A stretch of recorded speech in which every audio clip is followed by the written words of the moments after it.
Nagsalita, Pastor Ronald Andrew Garcia. Shalom. Hallelujah. Salamat po, Elder Jess, Elder Jose Gutierrez. Hallelujah. Mabiyaya po ang Panginoon. At kayo po ay umaasa na patuloy ang biyaya ng Panginoon. Na patuloy nating mararanasan, hindi lamang po kahapon. Amen. At naniniwala po ako, kaya po tayo nandirito dahil sapat po ang biyaya ng Panginoon sa bawat isa. Hindi po kayo nandirito dahil kayo ay umaasa lang. Naniniwala po ako dahil ito ay tested and proven na po sa buhay natin, kaya po tayo nandirito. Kaya nga po tayo nakiki-join din at sumasali sa mga ministry ng ating church dahil naniniwala tayo ang Panginoon ay tumutugon sa ating mga daing, sa ating mga panalangin, sa ating mga pagsisipag sa gawain ng Panginoon. Di po ba? Sa lahat po ng nakikigalak o masaya na siya ay kasama sa mga ministries ng Calvary Temple Philippines, sumigaw po ng Hallelujah. Hallelujah. Sino po ang walang see you? Sumigaw po ng Praise the Lord. Oh, meron pa. Hallelujah. Alam niyo po, kung hindi po kayo nakukuha, ito na lang po, advice ko na lang po sa inyo, to enjoy really Calvary Temple Philippines, maging ang ating Panginoon, maging ang mga biyaya ng Panginoon sa inyo, hanap na po kayo ng CU. Kung di po kayo kukunin ng mga forerunners, kayo na po ang kumuha ng forerunner. Amen. Hallelujah. So yung mga nag-amen, parang wala pa kayo. No? Hallelujah. Kaya nga po nananalangin po tayo na lahat po tayo ay makasama sa ministry po ng church. Dahil ang church po is God's body, no? It's the body of Christ. So kung hindi po kayo kasama, baka kayo yung kuko. Kuko na naputol na. At baka hindi na lalago. Mas maganda po para po sabay-sabay tayo lumago. Gumanda. Lumago kasi malago.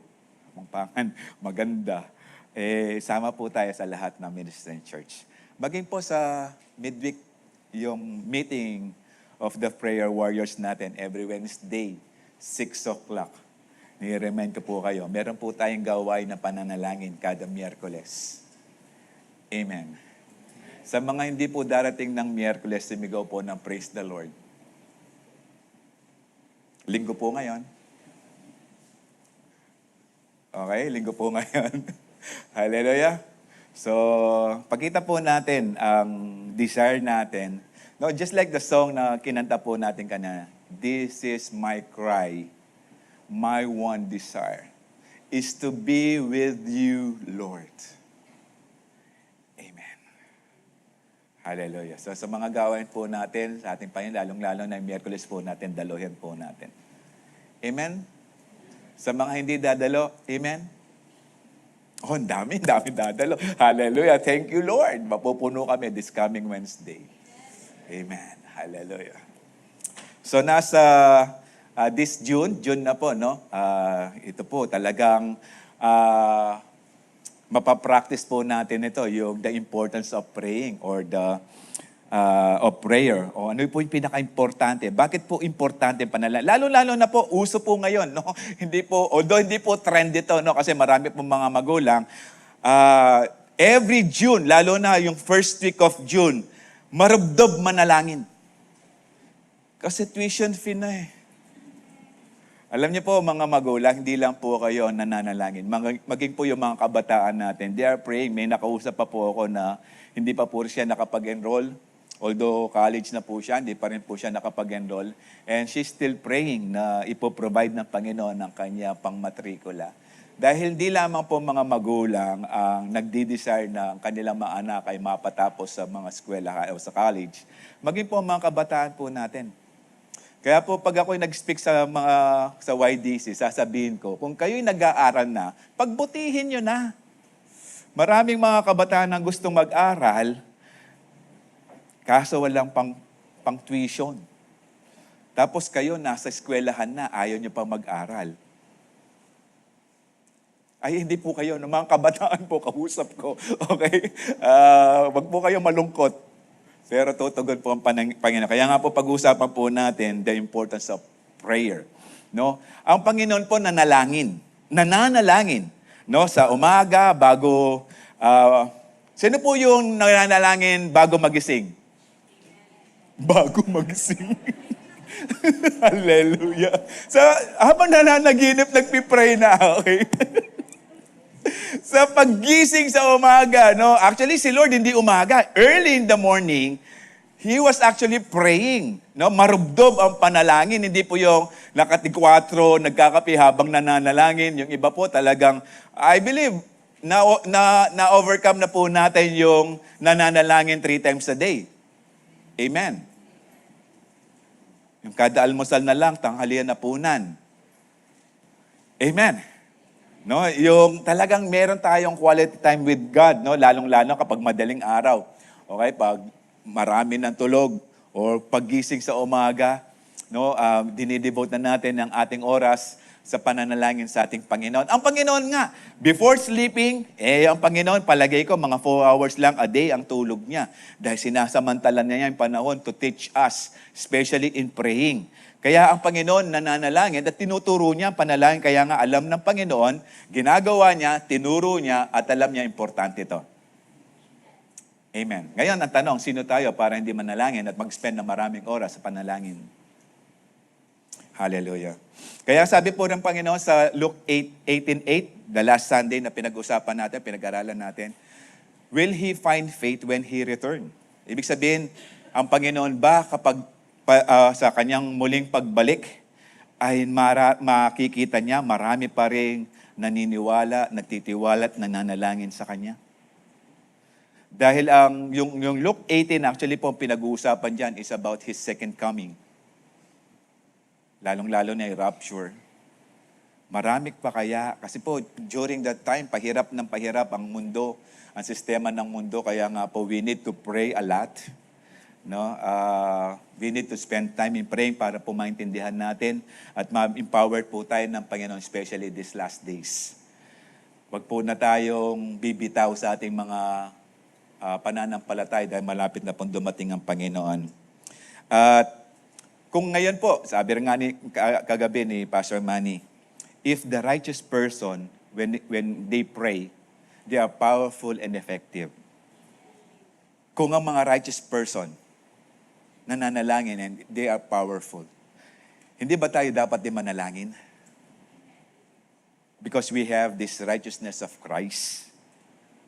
Hallelujah. Kung ang panalangin may kapangyarihan and they are effective, hindi ba natin sasamantalahin ang kapangyarihan ng panalangin na gift ng Panginoon sa bawat isa? Di ba natin gagamitin ito?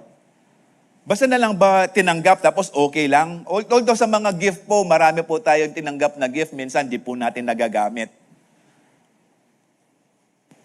Sa mga weddings, di ko na po sinasabing wag niyo kang bigyan, no? Sa mga weddings po, may nagbibigay po mga cups. Ako po, kung magkape, hindi cup. Cups. Okay? Yung hindi lang basta mug. Okay? Kaya pang-display lang. Di talaga magagamit. Pero ito kaya nga binigay sa atin ng Panginoon para gamitin po natin. Para maranasan din po natin ang pangyarihan ng ating Panginoon. So, sabi rin po ng Matthew 26:41, watch and pray. Habang kayo'y nanonood, manalangin kayo. Amen? Habang kayo nanonood ng reels, manalangin. No.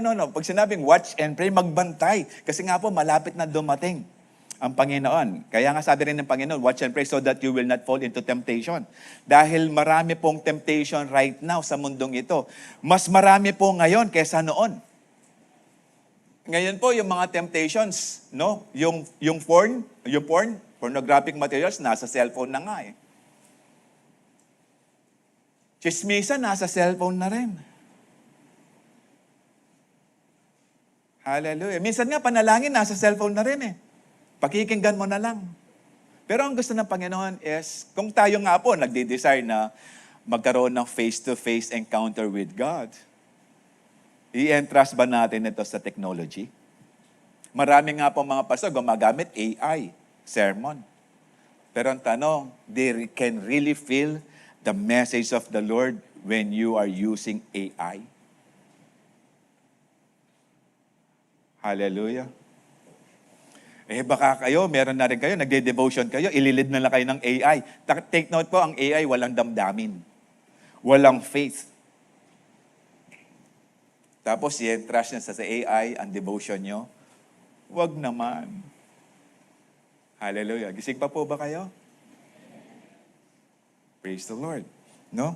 Kaya nga, whenever we pray, hindi po tayo nag-iisa. Although, sabi po na 1 Peter 5:8, the enemy prowls like a roaring lion and seeking who is he can devour. No? Ibig sabihin, ang kaaway natin, tinitingnan niya yung nag-iisa. Yung mahina. When we are praying, hindi tayo nag-iisa. We are in the presence of God. At when we have God, majority po tayo. Takot ang kaaway sa ating Panginoon. Kaya whenever we are praying, nasa presence po tayo ng Panginoon. Take note, we are in the presence of the Lord. Whenever we pray, hindi po ang Panginoon ang bumababa sa atin. Ang Panginoon, inaangat niya po tayo para po maranasan natin yung presensya ng Panginoon. Ewan ko lang kung ayaw niyong iangat kayo ng Panginoon. Ewan ko lang kung ayaw niyong maranasan ng presensya ng Panginoon. Hallelujah. Pero ang demonyo, takot na takot yan sa presensya ng Panginoon. Kaya nga sa pananalangin, we can really experience the presence of God. Kaya patuloy sana po tayo manalangin. No, meron nga po, although nakakwento ko na rin po, may nakapasok po sa Church of Satan, first-timer. May first-timer po tayo ngayon. Hallelujah. Pero hindi ko pinaparinggan ko, no? First-timer siya. Meron siyang church, pero yung mga church na may mga panalangin minememorize. Kaya nga po, yung pagka minememorize sa mga prayers, wala pong puso yan. Okay? May isipan niya, pero wala sa puso kasi na-memorize eh. Okay? Nung nandun po siya, first-timer, lumabas po si Lucifer. Napabulalas po siya. Amerikano po to. Kaya English nung nasabi niyang Jesus Christ. Bulalas po, whisper. Sabi po ng binabasa ko libro. At ang layo daw po niya sa lugar ni Lucifer, pero nung nasabi niya Jesus Christ, si Lucifer lumuhod. Biglang luhod. Whisper lang po yun, no? Bulong. Napabulalas. Kasama mo ngayon ng Panginoon whenever you are praying. Kaya nga, hindi ka masisila. Hindi ka malalamon ni Satan. Hallelujah. Ganun po kahalaga ang pananalangin. Amen. Hallelujah. Kaya nga po pag-usapan po natin, napaka-importante po ng panalangin because prayer builds intimacy with God. Shall we pray? Father, we ask you, Lord, to lead us and allow us, Lord, to enjoy your message. Especially, Lord, yung nutrients ng mensaheng ito. Allow us, Lord, to open our hearts of understanding na hindi lamang ito maging katalinuhan, kundi, Lord, may sa puso po namin, magawa po namin at magkaroon ng mas mataas at maalab na pananampalataya sa iyo. Lord, we entrust everything into your hands. We allow you, Lord, to move mightily. Let your Holy Spirit na mag-manifest sa umaga pong ito. Allow us, Lord, to enjoy this message. And as we hear your message, O God, dalangin ko, ang lahat na nandirito ay patuloy na manalangin. Just like what you commanded us, O God, never give up in praying. Be with us, Lord. Be with us. This we ask in Jesus' name. Amen. Actually po, sa tao lang po, sa lahat po ng created being ng Panginoon, sa tao lang po siya nag-desire na magkaroon ng intimacy. When God created us in His own image and likeness, ang gusto niya, magkaroon po tayo ng ugnayan sa ating Panginoon. Good relationship. Kaya nga po, we can feel. We have these 5 senses. We can touch. We can embrace. We can actually converse.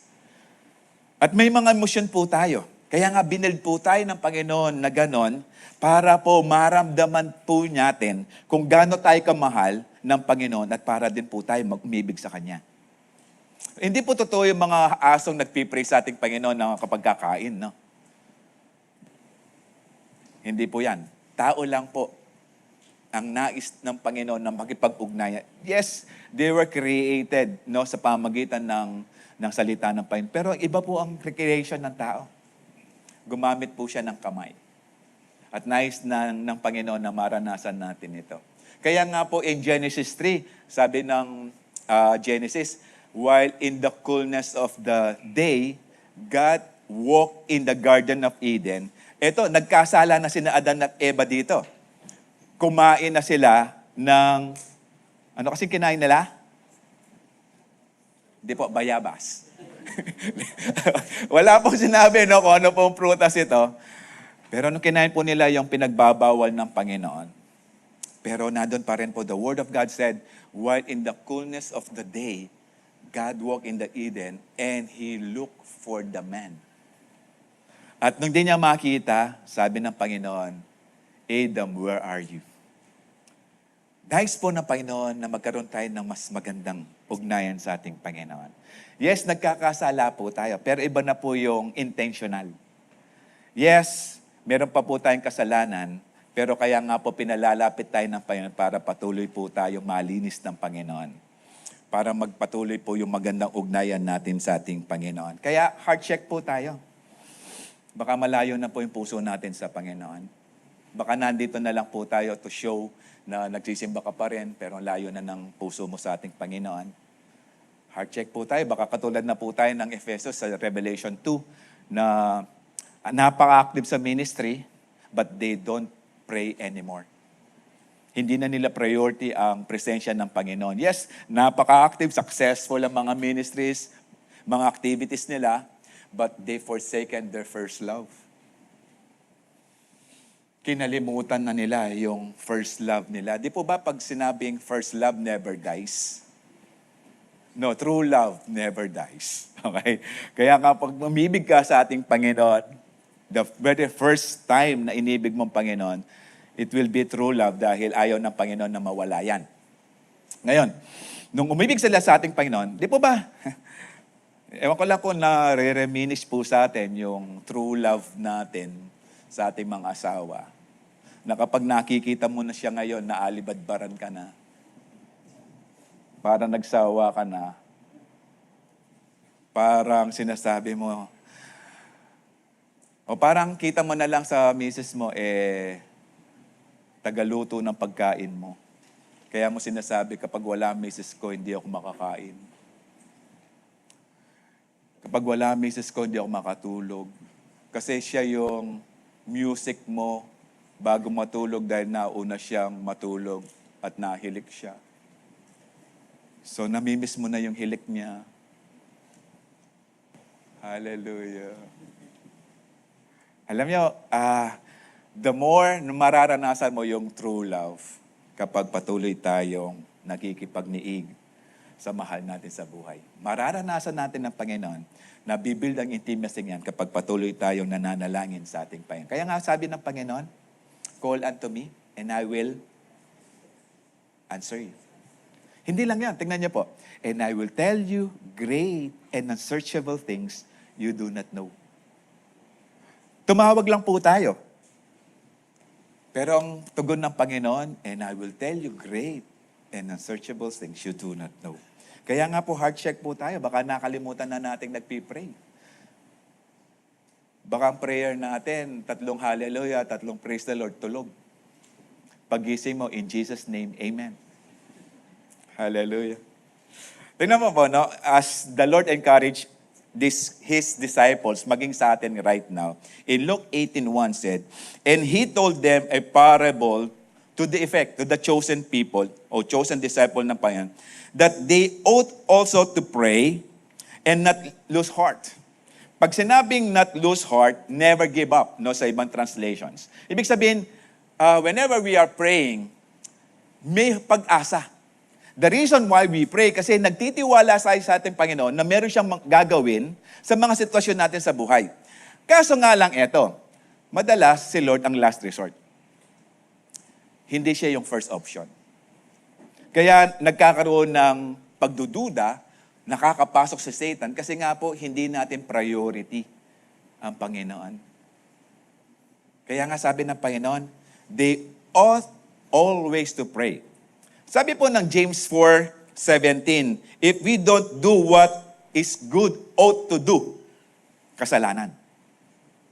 So if we are not praying at ito yung good ought to do natin, di baka tayo nakakahiya sa ating Panginoon? Kasi sabi po ng Panginoon, they ought always to pray and not lose heart. Hallelujah. Hindi lang sa mga problema, no?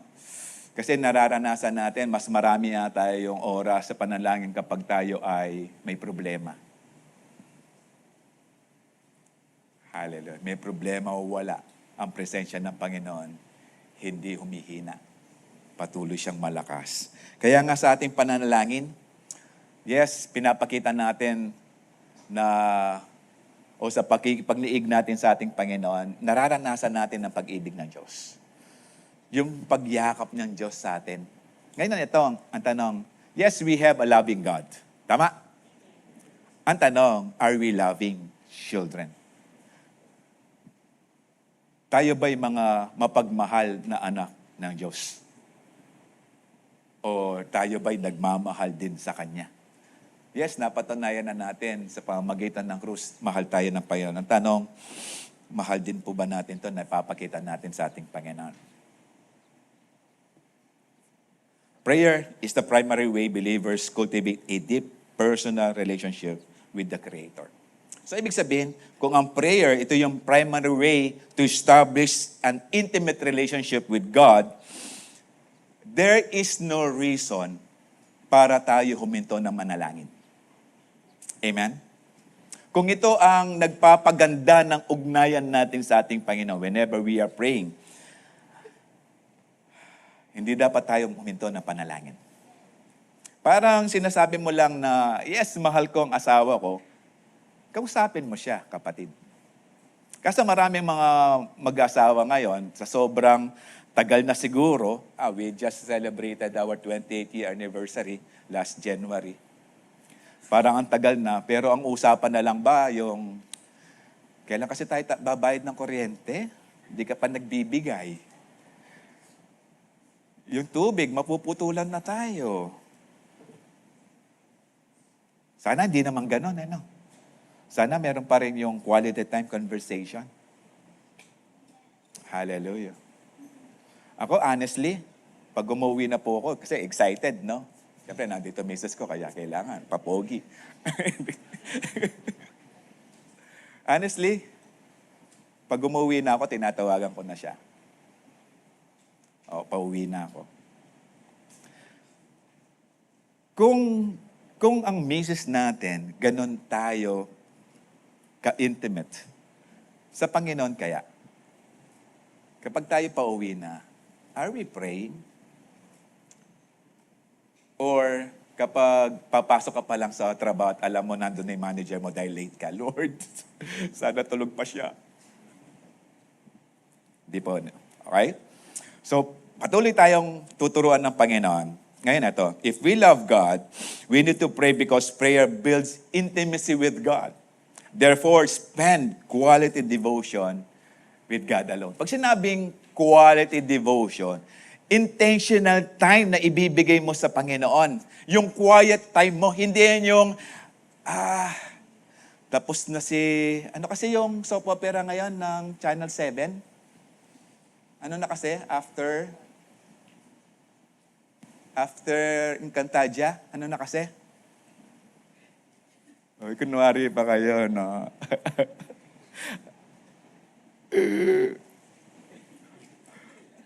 Pag sinasabi natin, tapos na. Kaso nandun ulit si Ding Dong. Lord, isa na lang. Sino yung mahilig sa Netflix? Praise God, hanggang ngayon wala kaming Netflix. Praise God, wala pa rin po kaming cable. Meron lang kaming cable pero walang connection. Okay? Yung patapos na tapos bigla, alam mo yung mga producer, matalino eh. Patapos na yung series, bago matapos yung series, ipapasok yung next series. Tapos yung ipapakita nila yung exciting part. Tapos, Lord, 30 minutes ulit. Sa kaka 30 minutes mo, Lord, may pagal na ako. Kapagal mong manal din bukas na. Ganun ba talaga? If prayer nagbi-build ng intimacy with God, mas maganda po talaga nag-expend po tayo ng quality devotion. Yung quality devotion, ito yung quiet time natin to worship, to pray, and to serve Him. Actually, ang devotion, the reason why nagkaroon tayo ng devotion, para maintindihan natin ang utos ng Diyos sa buhay natin. Hindi lang yung nag-worship ka, nagpe-pray ka, yes, maganda yan. Pero kaya nga may quality devotion para maintindihan mo kung ano yung mga word ng Panginoon sa buhay mo. Hallelujah. Kung ano na ang gagawin mo. Ano yung susunod, Lord? Okay? Kaya nga pinramis ng Panginoon sa James 4:8, come close to God. At ang pangako ng Panginoon, God will come close to you. Eto mga karine. Si Lord bumaba na dito sa lupa. He gave His life. Ang kausap ni James dito, mga Kristiyano, mga persecuted Christians. Kaya nga sinasabi niya, yes, patuloy tayong lumapit sa ating Panginoon dahil ang Panginoon patuloy siyang lalapit sa atin. Yes, tingnan natin, no? Kung sabihin natin parang napaka-passive ni Lord, yes, tingnan natin. Kapag lalapit ka sa Panginoon, and God will come close to you, hindi siya lalakad, o hindi siya lalapit katulad ng paglapit mo. Just like the prodigal son, lumapit sa kanyang ama kasi naintindihan niya na nagkasala siya sa kanyang ama, nawaldas ang kayamanan at pinaghirapan ng kanyang ama. Ngayon, babalik sa kanyang ama, humingi ng tawad, pero hindi sa relasyon, para lang makakain siya. So habang naglalakad, nung nakita na ng ama, ang ama hindi naglakad, tumakbo. Kaya tayo, papalapit pa lang tayo sa ating Panginoon, ang Diyos nandun na. Magdi-decide pa lang tayong manalangin, ang Diyos nandun na. Ikaw lang yung late. Hallelujah. Okay? Tapos sabi niya, wash your hands, you sinners, purify your heart, for your loyalty is divided between God and the world. Kristiyano mga to. Okay? Pero ito ang pangako ng Panginoon. Kapag lumalapit tayo sa ating Panginoon, doon lang natin nararanasan ng paglilinis ng Diyos sa buhay natin. Yes, nakakagawa po tayo ng mga kasalanan pa, pero we are not enjoying anymore. Kaya lapit lang po tayo sa ating Panginoon. Kasi sabi po na 1 John 1:9, if we confess our sins. Itong confess na to, hindi yun yung, Lord, mag-confess ko ngayon bukas na mo. Kasi patulog na ako Baka mamatay na ako. Okay? Baka di ako magising.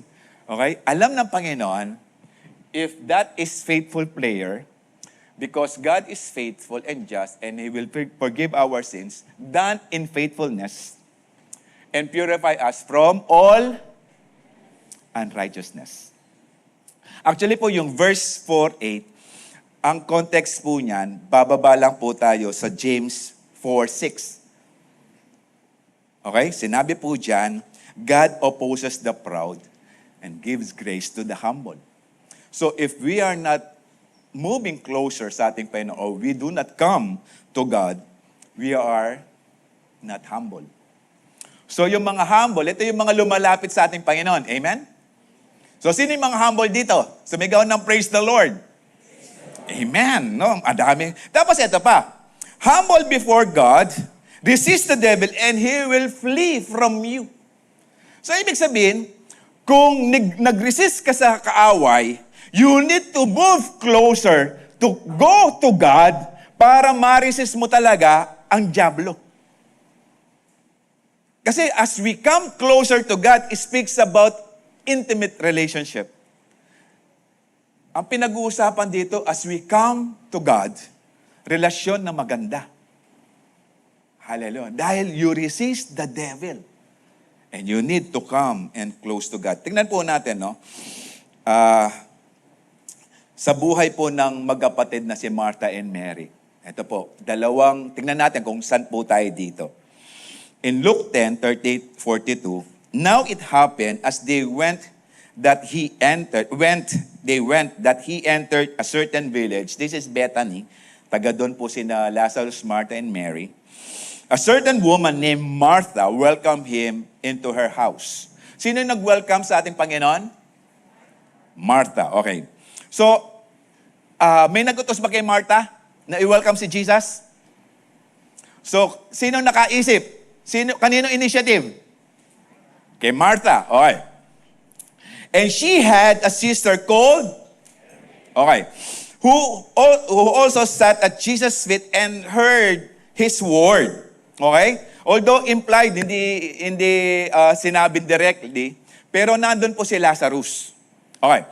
Kaya po ang minention lang si Martha and Mary ni Luke dahil si Luke ang sinusulatan niya ay Gentile.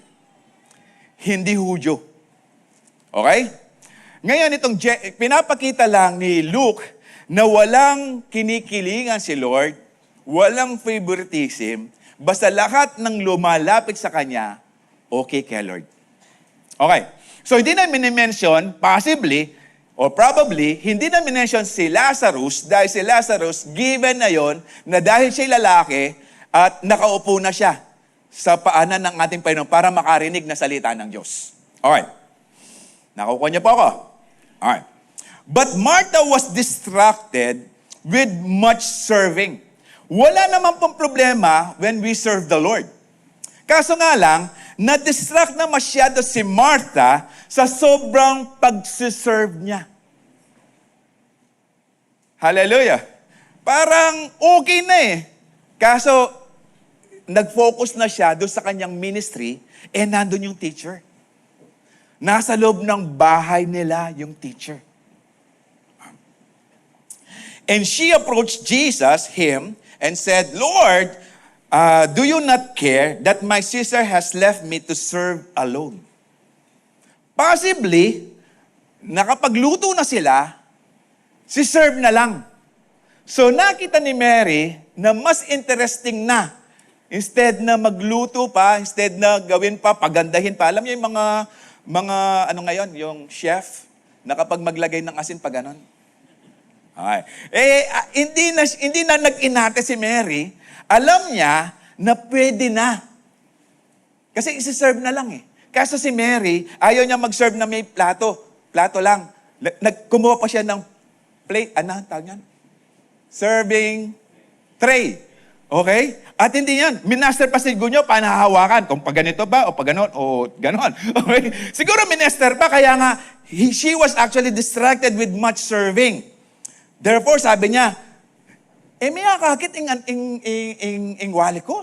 Actually, siguro, no, posible, ate si Martha, kasi unang nasabi si Martha eh. Pangalawa lang si Mary. Okay? May ba akakit, don't you care, na atsuya mo ke, na alang gagawan? Hallelujah. Alam nyo, sa ngayon, wala kayong ginagawa. Okay yan. Pero after listening God's word, wala pa rin kayong ginagawa, hindi na okay yan. Hallelujah. Therefore, sabi niya, iniwanan na ako, nagsiserve ng mag-isa, therefore, tell her to help me. Inutusan pa si Lord. And madalas sa prayer natin, inutusan din natin si Lord, no? Lord, give me patience! Now na. Patience sa pinagpipray. Hallelujah. Lord! Yung ba, kakit maglakad ko mo? Although maganda po to, no, whenever we are praying, na kapag sasakay tayo ng jeep, manalangin po tayong, yung jeep na masasakyan po natin ay hindi lasing ang driver. No, madalas ang kapag po namamasyal kami, papark sa mga pasyalan, business ko makakarinig ka ng Lord favor parking. Kasi naranasan na po namin noon diyan sa Robinson. Ang dala namin yung green dia namin. Pag alis po ng sasakyan, patras na kami, may mabilis na sasakyan, Fortuner, pumasok dun sa slot namin. Eh dahil green dia lang yung dala ko, siyempre, sisiw. Eh baka may baril eh. Ay, naghanap na lang ulit, Lord, favor. Hallelujah. Although nagpipray tayo na, pero di natin inutusan si Lord. Take note, we are His servants. He is our master. Kaya nga, the prayer is, your will be done on earth as it is in heaven. Amen. In 41 said, and Jesus answered and said to her, Martha, Martha. Alam niyo, napaka-compose pa rin ng Panginoon. Pinraksis pa rin yung relasyon nilang magkaibigan. No? Kasi po, pag sa mga Hudyo, pag inulit 2 beses pangalan mo, it speaks about relationship. Good relationships. No? Martha, Martha, you are worried and troubled about many things. Masyado kang distracted dyan. But one thing is needed. And Mary has chosen that good part, which will not be taken away from her. Alam niyo yung one thing? Ito rin yung sinabi ng Panginoon dun sa rich young ruler na nagtatanong, ano yung gagawin ko pa para makarating ng langit? Sabi ng Panginoon, one thing na lang ang hindi mo pa nagagawa. Sell your possession, give to the poor, and follow me. Ano sinasabi ng Panginoon doon? Ang priority ng buhay mo, hindi magpayaman at maging mayaman. Ang priority ng buhay, to seek the presence of God. Hallelujah. That is one thing. Sabi rin ng Psalms 27 verse 4, one thing I ask from the Lord, this only do I seek, that I may dwell in the house of the Lord all the days of my life. And that is one thing. Hallelujah. Sabi rin ng Isaiah 55:6, seek the Lord while He may be found, and call Him while He is near. And that is one thing. Habang may panahon, tumawag tayo sa ating Panginoon. Kaya nga nung na-realize ni Martha na tama ang Panginoon, yes, tama naman ang Panginoon. Nung bago ipako ang Panginoon sa krus, nung nagpunta ulit siya sa Bethany, pumasok sa bahay nila, si Martha nagsiserve pa rin. Pero hindi na nagko-complain. Si Mary nasa paanan pa rin ng Panginoon. Washing the feet of Jesus with alabaster jar. Hallelujah. Hallelujah. Dahil nakita nila ng dalawa ang kahalagaan ng presensya na Panginoon. Nandun na sa bahay eh. Hallelujah. Kaya nga yung bahay nyo na may CU, makinig na kayo. Hallelujah. Okay lang po yung nasa online. Pakilakasan na lang po yung volume para naririnig ng mahal nyo sa buhay. Pero may pagkakataon, dito rin naman, namimiss na namin kayo. Oo, promise. Namimiss na kita. Ay, paano yun? Hallelujah. Amen. Pwede pong gamitin yung online. Pero kung online ka na lang, kasi daming mga mautak ngayon eh. Alam yung mautak? Online na ako mo. Ay, bakit? Ala kasing offering eh. Hallelujah! Buti na lang. Lahat nandito, nagtatights na, nag-offering pa. Hallelujah! Yung mga nag-amen, ilan lang. Hallelujah. Tignan nyo, no? As you put your trust in the Lord. Sabi po ng Psalms 46:10, be still and know that I am God. Whenever you said, be still, yung wala kang gagawin, actually, wala kang gagawin. Kapag sinabing, be still, trust God. And know that I am God. Doon mo lang mararanasan kung sino ang Diyos, kung gaano siya ka-powerful. Then, sa gagawin niya sa buhay mo, He must be exalted among the nation, and I will be exalted in the earth. Okay? Sa lahat ng gagawin ng Panginoon sa atin, si Lord ang naitataas, hindi tayo. Kasi ang Panginoon, minsan kapag meron siyang grabing ginawa sa buhay po natin, hindi man natin natetestify. Pastor, marine ako eh. Anyang manyad ka keng Ginoy, ka marine. Ngening sabihan mo na mo itang masateng, giyawanan Gino, marine ka. Ano sabihan na rin ng Gino, ay anak, marine ako, hindi nanda ka. Palagay. Hallelujah. Prayer builds intimacy. Kaya as we pray, as we still in the presence of God. Actually, the word still is, nung sinabi be still, to remove your hands. Do nothing. At makikita mo kung paano kikilos ang Panginoon sa buhay mo. Because prayer builds intimacy, busyness builds distance. Choose Mary's seat. Katulad din ni Mary, umupo sa presensya ng Panginoon. Don't just work for Jesus. Walk with Jesus. That starts in prayer. Kaya mahalaga pong prayer because prayer builds intimacy. Anya pong maglolo ka. Kaya misis mo na, haliketang ex. Although, yung pong babaeng yan, ex-girlfriend ko yun eh. Asawa ko na siya ngayon. Nung pong nanliligaw ka sa misis mo, di ba madalas mong kausapin tapos buksan mo pa yung puso mo? No, ika mo talaga, ika mong ikit kong mag-pray, bayo may gising. Meron pa ba dito nagpipray bago magising? Wala na, no? Nagising na, no?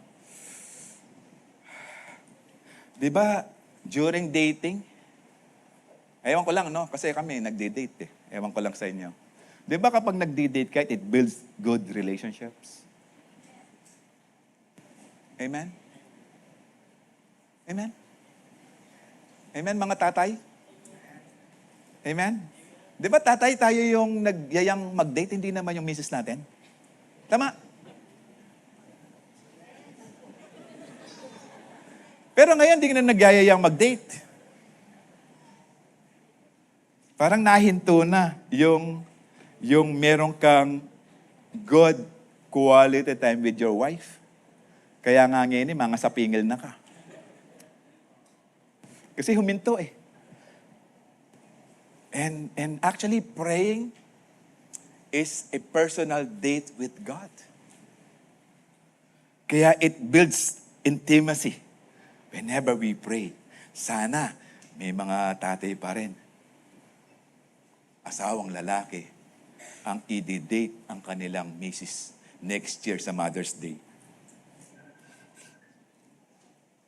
Amen? Ay, amen ka naman next year pa. Botahan na hoy, kayo. Okay. Mga sermon na ko, ako pabisang mabiyasa. Okay. Matthew 6:9. Mali. Nasaan na ako? Okay. If we love God, we need to, second point po tayo. If we love God, we need to pray because prayer builds intimacy with God. Therefore, align your heart's condition with God's will. Hallelujah. Whenever we are praying, we are asking God to move in our life. Pero we need to align. Baka yung puso mo malayo na kay Lord. At mag-pray ka.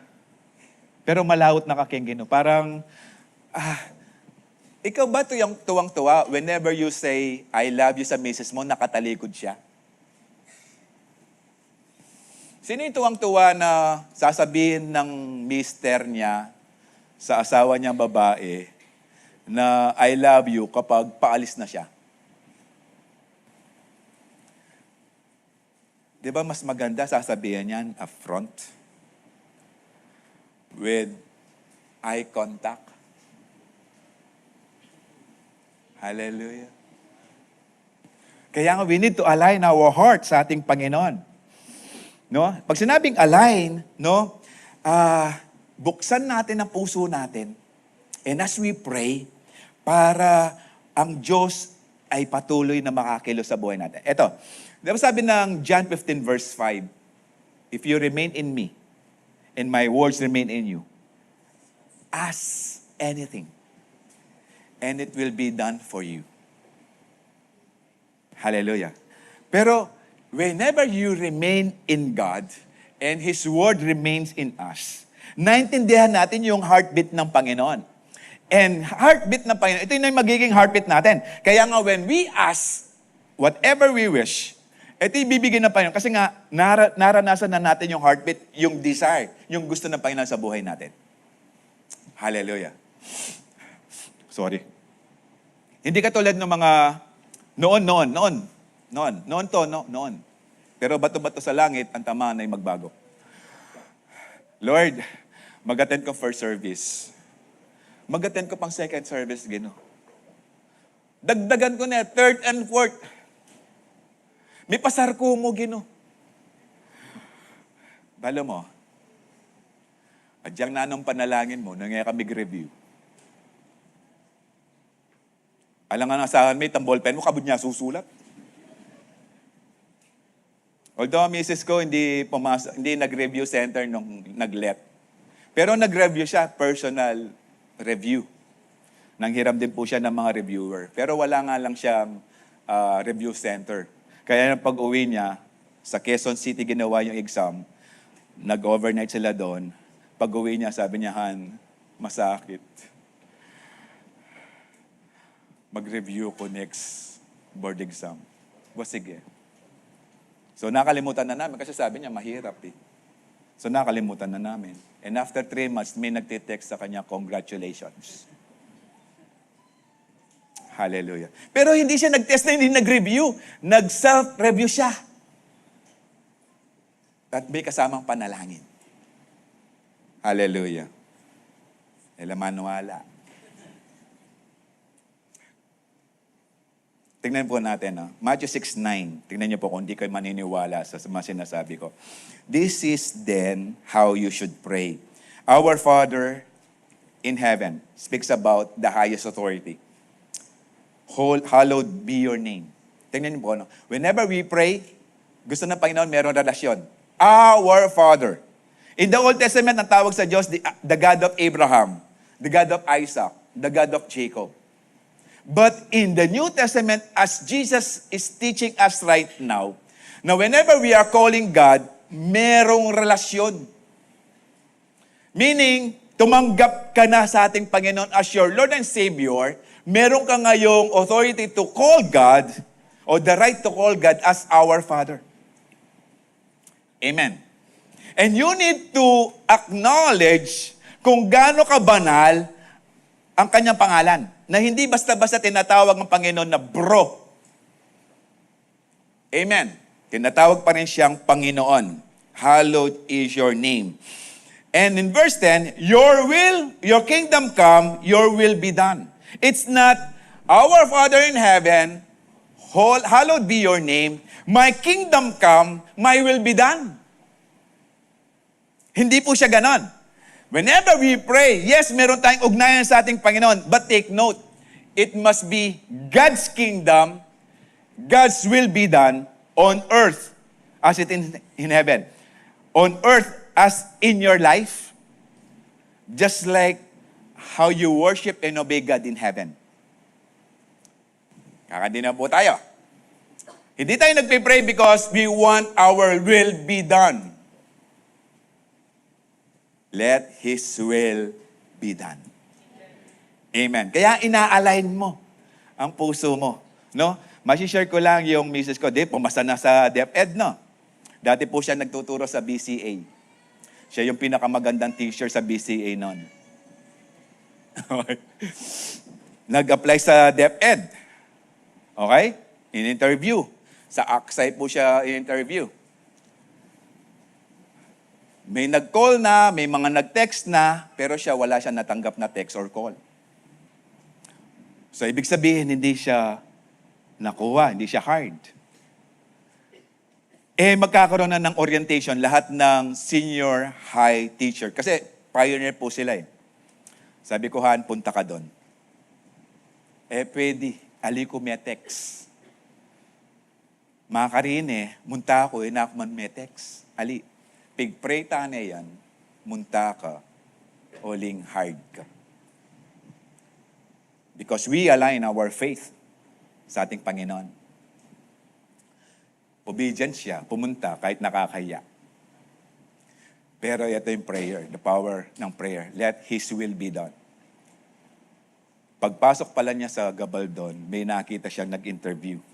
Sabi niya, "Ma'am, anong school ka?" Yung nag-interview sa kanya nung nag-apply siya. Sabi niya, "Ma'am, ali ko po metex. Ala ko man po karetang listahan." Ay, pwede. Alam niyo, it did. Pang ilang years mo na? 10 years na siya sa DepEd as senior high teacher. Pioneer.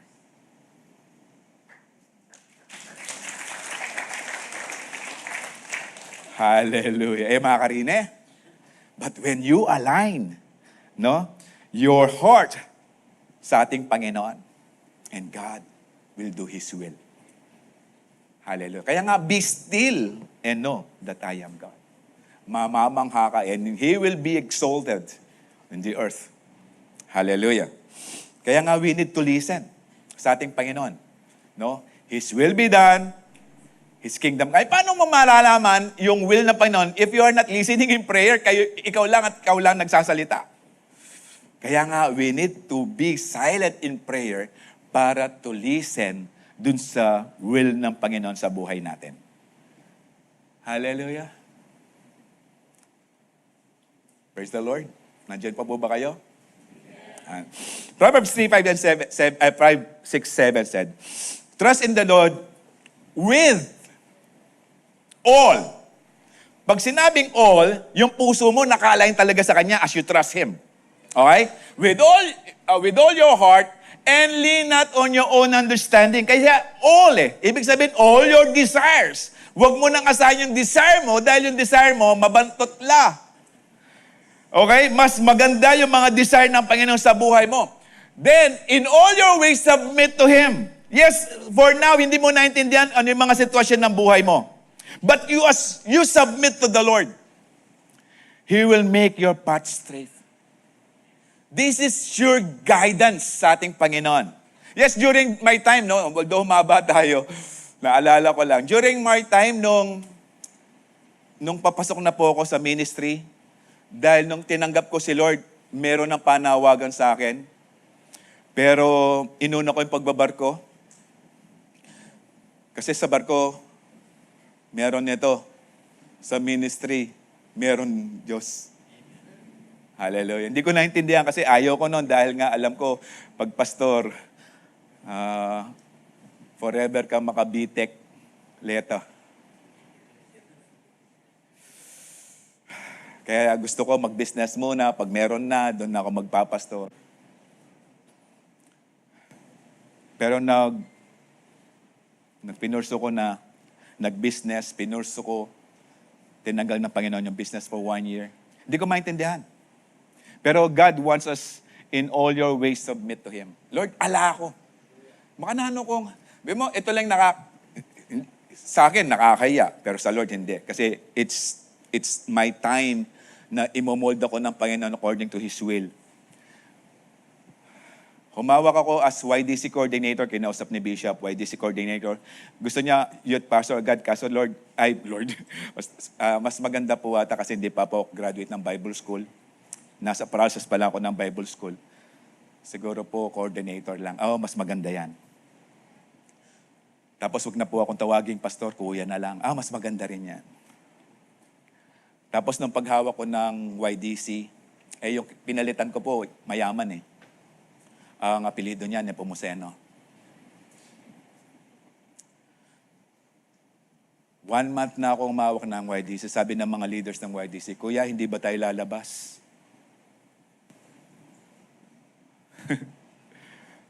Nagbabayad kami ng 3,000 na apartment. Ang allowance ko lang 600. Ilalabas ko pa sila. Sinumbong pa ako sa mga dating mga pastor na nauna sa akin. Na bakit daw hindi kami nagmi-meeting sa labas. Hallelujah. Sabi ko nung narinig ko yan, makakalunos ko dugo. Pero it's molding time ng Panginoon. So doon ako minold ng Panginoon. Na hanggang ngayon, patuloy ang Panginoon, pero biyaya na ng Panginoon. Hallelujah. Meron na po akong praise God. Toyota, praise God.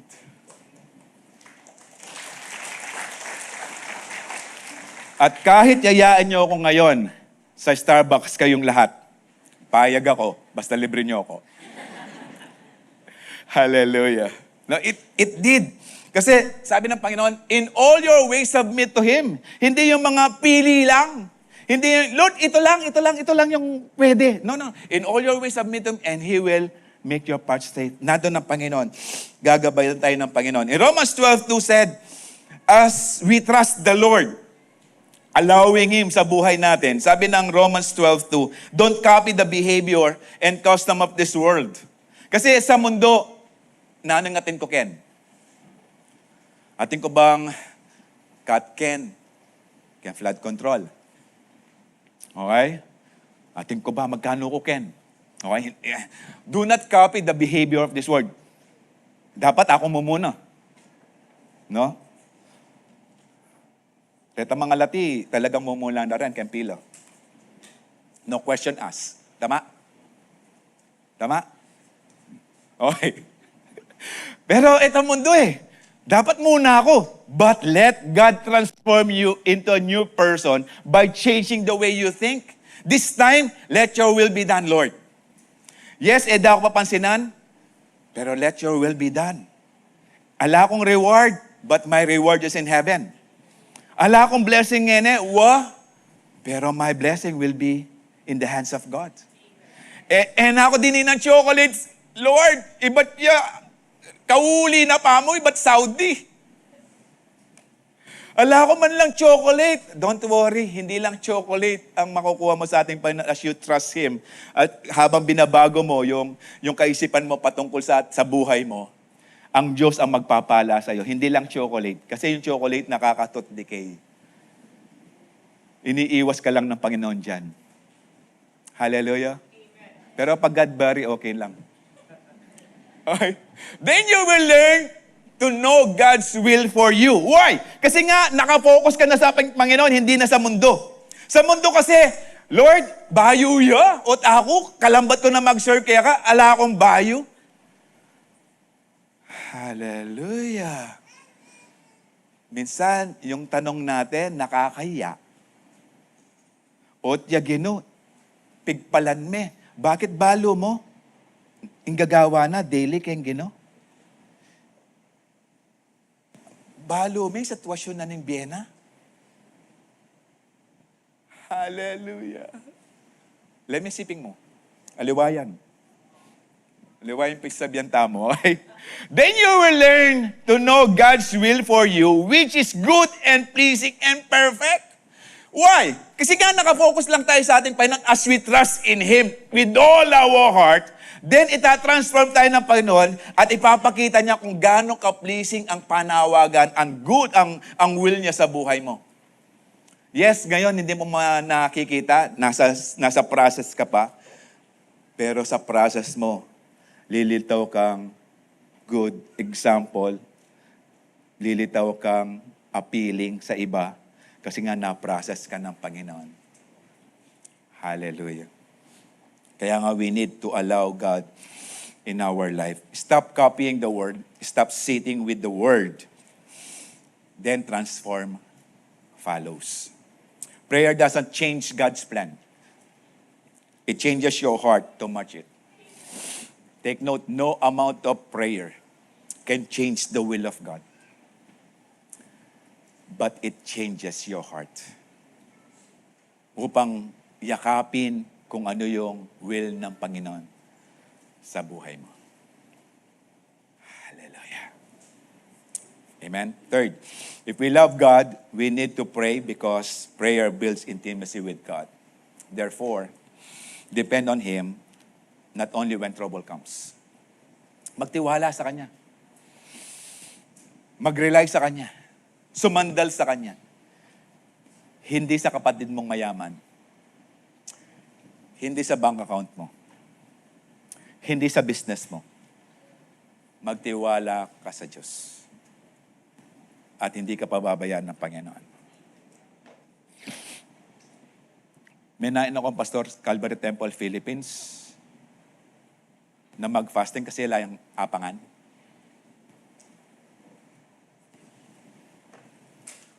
Manabakipin because of your blessings and the blessing of the Lord.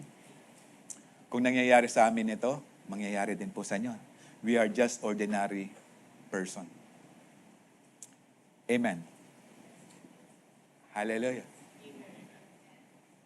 Hallelujah. Sumunod lang po tayo sa ating Panginoon. Madalas, yung prayer nagiging last thing na lang. But before anything else, prayer must be the first thing. That is one thing.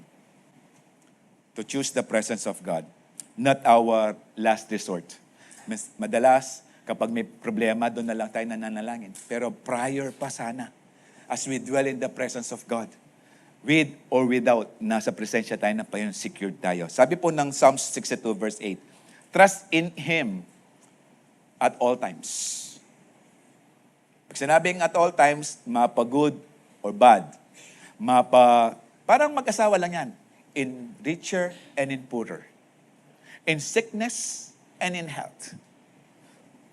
Till death do us part. Hallelujah. Hallelujah. Okay? Trust in Him at all times. You people, lahat ng mga tao sumigaw ng hallelujah. Kasi sabi niya, you people. Okay? So tayo na-expect ng Panginoon to trust in Him at all times. Tapos, pour out your hearts to Him. Ibig sabihin, buksan.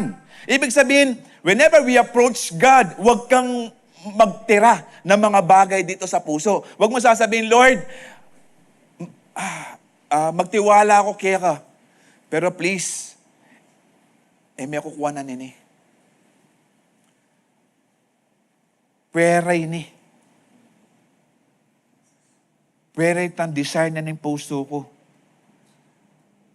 na patuloy tatayaking wedding. Kasi Lord, ako patinod. 10 years na. Okay? Hindi po ganyan, no? Although siguro, nananalangin kayo, Lord, nano pong masanting number kanyan? O, talyan me, 628, nung atin. Hallelujah! No, you have to pour out.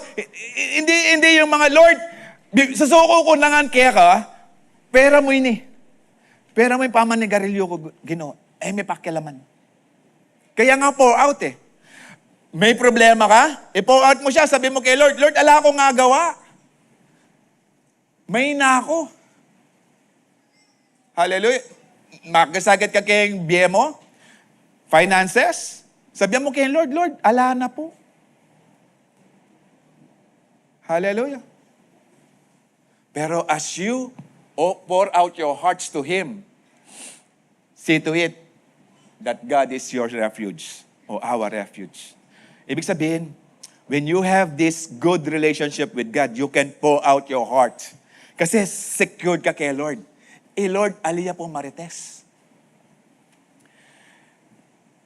Palwal na kaning Ginoo, ali ka masira. Palwal na kang Ginoo, sabihanan kaya ka, I will uphold you with my righteous right hand. Hallelujah. Kaya nga, we need to trust the Lord. No? Pag sinabing refuge, He is our safest place to open. No? Paano at all times? Sabi ng Psalms 91, ito yung pinag-pray natin, dinideclare natin during pandemic. Paano at all times? He who dwells in the secret place of the Most High, pertaining sa highest authority, which is in heaven, shall abide under the shadow of the Almighty, the all-powerful God. I will say to the Lord, He is my refuge and my fortress, my God, in Him I trust. Kung hindi ka nagdidwell sa presence ng Panginoon, pag sinabing dwell, you stay. Hindi dwell yung paminsan-minsan. Hindi yan dwell. Transient ang tawag dyan kapag paminsan-minsan. Hindi ka residence. Hindi ka nagre-remain. But if you dwell in the presence of God, eto masasabi mo, I will say of the Lord. I-declare mo yan, madideclare mo yan kasi nararanasan mo yung presensya ng Panginoon, nagdudwell ka sa Kanya, then you can declare, He is my refuge, my safest place. He is my fortress, my defense, my protection. My God, in Him I will trust. But without dwelling in the presence of God, hindi mo mararanasan yan. Hindi mo masasabing, my God. Hindi mo masasabing, my God, you are my refuge. My God, you are my fortress. Hindi mo masasabi yan kung hindi ka nagdidwell sa presence ng Panginoon. Pag sinabing nagdidwell, you are actually aware of His presence every day. It's the same thing as praying without ceasing. Hallelujah. Then doon mo masasabing, it will be your personal God. It will be your relationship, intimate relationship with God. Doon mo lang mararanasan as you spend time praying and having the presence of God 24/7. Kaya nga sabi, at all times. Hindi lang at all times, with all your heart. Hallelujah. No, tingnan natin sa buhay po ni Daniel. No? Si Daniel, nung panahon na to, sa Daniel chapter 6, nasa 80 plus na po si Daniel. Unang naranasan niya yung exile na hari, si King Nebuchadnezzar. But this time, si King Darius na to. Medo-Persian na to. Natalo na yung Babylon. Okay? Hindi ko alam bakit kinatakutan ng mga Israelites ang Babylon, mga baby pa lang sila. Babylon. Wala pa yung tatay nila. Okay? Diyan lang po. Baka yung iba, next explain ko. Okay? Tapos si Daniel, nasa government position. Actually, parang senador. Okay? So si King Darius, kabago-bago lang niya, nakita niya yung katangian ni Daniel. Hindi yung Daniel ng si Daniel ng Israelites, ng Israel. Nakita yung katangian na wala silang mapipintas pagdating sa trabaho, hindi siya corrupt dahil wala pa namang flood control during that time. At kahit na merong flood control, hindi siya corrupt.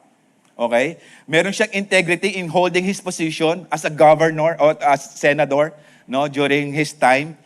Maging kay King Nebuchadnezzar, nandun na siya sa position na yon. Hanggang kay King Darius, naranasan niya yung leadership ni Daniel. At plano ni Darius, dahil nakikita niya na bukod tangi siya, pwede siyang iwanan, faithful siya sa trabaho, hindi siya corrupt, matalino pa because he has the presence of God in his life.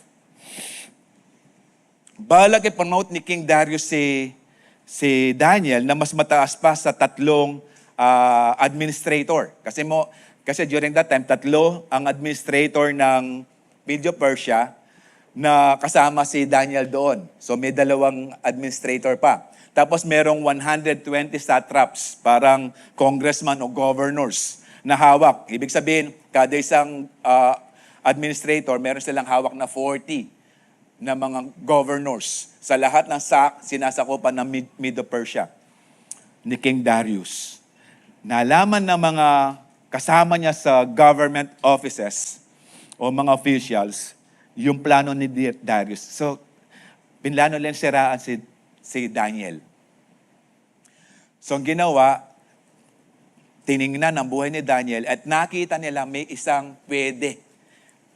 Yung kanyang faithfulness sa Diyos, pwedeng yon ang tamaan at mag-fail si Darius dahil hindi niya bibitawan ng kanyang Diyos. So, ang ginawa nila, nag-usap-usap lahat ng mga government officials against Darius na gawa sila ng i-encourage si King Darius na for 30 days, walang mananalangin sa kanilang Diyos. At ang papanalangin lang, dadasal lang sila kay King Darius. Dahil during that time, even si Nebuchadnezzar, claim niya na Diyos siya. Yung mga hindi Hudyo, ang Diyos nila, yung mga hari. Even ang Caesar ng Rome during Jesus' time, tinatawag siyang Diyos. So nagustuhan naman ni Daniel, maganda yan. Lahat tatawag sa akin, mananalangin lang sa akin for 30 days. 30 days na lang naman eh. Pero narinig ni Daniel ito, sabi niya sa Daniel 6, Now, when Daniel learned that the decree has been published, so ni-require si King Darius na gawa ng decree na lahat na sinasakupan niya, sa kanya lang mananalangin, walang ibang Diyos. Pinirmahan at walang makakabali doon.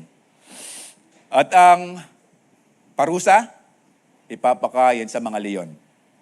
Nung pinirmahan ni King Darius yung decree, posible, hindi na pinakain yung mga leon. Dahil nag-expect sila na marami ang hindi susunod. Okay? Hindi na pinakain. Nung nalaman ni Daniel, he still went home to his upstairs room where the windows open towards heaven, towards Jerusalem. 3 times a day, he got on his knees. So bukas pa rin. Nananalangin pa rin, giving thanks to God, just as he had done before. So ibig sabihin, the same routine, the same dependence, the same confidence, the same time. Hindi siya, yes, mamimiligro ang buhay niya, pero hindi siya nag-pray dahil namimiligro buhay niya. Meron o walang problema, nagpipray si Daniel at least 3 times. Kneeling, facing Jerusalem. Binantayan siya ng mga administrator, mga satraps. Siguro mga 5 to 7 days bago sinumbong kay King Darius. Nireport si Daniel. King Darius may sumaway. Di ba sabi mo, papakain siya mga leon? Oo, walang tao na pwedeng kumontra sa pinirmahan kong decree. Si Daniel, king, nananalangin pa rin siya sa kanyang Diyos. Nagulangtang si King Darius. Dahil alam ni King Darius na yung Diyos na pinaglilingkuran ni Daniel totoo. Sinisave niya pero nakasign na eh. Pero ginawa, inutos ni King Darius na itapon sa lion's den si Daniel. Pero, yung mga leon naka-fasting pa. Meron silang 21 days fasting. Hindi siya kinagat man lang ng mga leon. Siguro ginawa pang higaan ni Daniel yung mga leon para makatulog siya. Pero si King Darius hindi makatulog. At the first light of the day, the next day, buhay si Daniel. Then, nung nakita ni Darius kung paano siya niligtas ng kanyang Diyos, inutos lahat ng nanira kay Daniel na sila ang hulog sa lion's den. Pababa pa lang sila dahil tapos na yung 21 days fasting ng mga leon. Pababa pa lang sila, kinakain na sila ng mga leon. Why? Paano nangyari? Because nakadepende si Daniel sa Diyos with or without trouble. Hallelujah. Kaya nga, Psalms 46:10, sabi niya, be still and know that He is God, that I am God, said the Lord, and I will be exalted among the nation, and I will be exalted in the earth. Hallelujah. Kaya nga, naging consistent na prayer niya. Daniel did not only pray when trouble comes. Consistent sa prayer time. 3 times a day, he dwelt with God before trouble came. That is daily dependence sa ating Panginoon. The lion's mouth was shut. That is God's protection. Kaya sabi ng Panginoon, be still and know that I am God. It's a promise sa ating Panginoon. At sinabi rin ng James, the prayer of a righteous person is powerful and effective. Gamitin natin. Pero wag lang natin gagamitin ito. Pag may problema lang, gamitin natin siya as we dwell in the presence of God. Hallelujah. Romans 12, verse 12 said, be joyful in hope, patient in affliction, faithful in prayer. Because we have a faithful God. Maging faithful lang po tayo sa ating panalangin and we will see the goodness of God in our life as we entrust everything to our God. Depend on God before trouble depends on you. Dumepende na sa Diyos bago pa yung mga problemang yan maging pabigat sa'yo. Hallelujah. Kaya nga, as we pray, no, it's the Lord's instruction for us. Our Father in heaven, hallowed be your name. Your kingdom come on earth as it is in heaven. As it is in heaven, meaning the sole authority and power na aasahan lang natin ay ang Panginoon. Wala nang iba pa. This is intimacy with God. The more we have a quality time devotion with God, the more na nagiging dependent sa ating Panginoon, the more na nakikilala natin ang tunay at makapangyarihang Diyos sa buhay po natin. Kaya nga, prayer builds intimacy with God. So spend quality devotion with God alone. Align your heart condition with God's will. Depend on Him, not only when trouble comes. Tingnan po natin, no? Whenever we spend quality time with God alone, that is solitude with God. Yun yung pagkikipag-isa natin sa Diyos. When we align our heart's condition with His will, that is surrender to God. When we depend on Him, not only when trouble comes, that is staying with God. Hallelujah. Nawa, na-convince kayo ng salita ng Diyos, hindi po ako. Pero ang gusto ng Panginoon, He wants to move in your life. But God wants to move in your life in the premise of relationship. Meaning, nais ng Panginoon, kaya siya kumikilo sa buhay natin, kaya siya tumutugon sa mga panalangin natin, dahil gusto niya magkaroon ng magandang ugnayan sa ating lahat. Pero sana, wag lang natin kukunin yung, kapag may kailangan lang tayo, doon lang tayo lalapit sa Diyos. Sa totoo lang, every day we need God. Because without God in our life, we will be nothing. Mapapahamak tayo. But with God, with having an intimacy with God sa buhay natin, we will be secured in heaven. Yes, sa totoo lang, as you put your life in the hands of God, doon mo lang maintindihan bakit ka nandyan. Bakit yan ang sitwasyon mo ngayon? Doon mo lang mararanasan at maintindihan yung very purpose and goal ng Diyos sa buhay mo. But without praying, without this intimacy with God, hanggang ngayon, hahanap-hanapin mo pa kung ano'y layunin ng Diyos sa buhay mo. But I would encourage you today, seek the Lord while He may be found. Just like ang sinabi ni Isaiah, seek the Lord while He is near. Hallelujah. Shall we all stand?